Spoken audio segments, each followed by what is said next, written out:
अब छपेंगे 10 और 20 के प्लास्टिक के नोट। कितने नोट छापे जाएंगे, जानिए पूरी खबर में।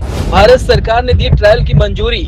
वित्त मंत्रालय ने सोमवार को संसद में बताया कि सरकार ने 10 और 20 रुपए के मूल्य वर्ग के पॉलीमर करेंसी नोटों के फील्ड ट्रायल के लिए भारतीय रिजर्व बैंक के प्रस्ताव को मंजूरी दे दी है।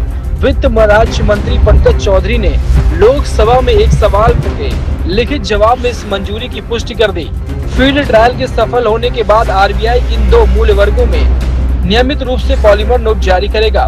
वित्त राज्य मंत्री पंकज चौधरी ने लोकसभा में एक सवाल के लिखित जवाब में कहा, आरबीआई ने अपने सेंट्रल बोर्ड की सिफारिश पर reserve bank of India act के 1934 की धारा 25 के तहत सरकार को एक प्रस्ताव भेजा था।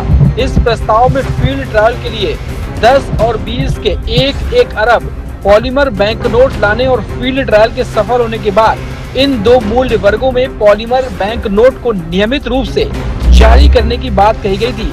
सरकार ने इस प्रस्ताव को मंजूरी दे दी है। प्रस्तावक के अनुसार आरबीआई फील्ड ट्रायल के दौरान 10 के 1 अरब और 20 के 1 अरब पॉलीमर नोट जारी किए जाएंगे।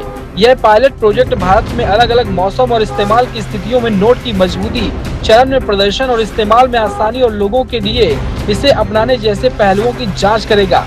पूरे देश में इन्हें लागू करने का भी तभी विचार किया जाएगा तब ट्रायल के नतीजे संतोषजनक हो जाएंगे। वित्त मंत्रालय ने कहा कि कागज के नोट और पॉलीमर नोट एक साथ साथ चलेंगे और अभी पारंपरिक करेंसी को धीरे धीरे बंद करने का कोई प्रस्ताव विचाराधीन नहीं है। हालांकि सरकार ने साफ किया है कि इस कदम का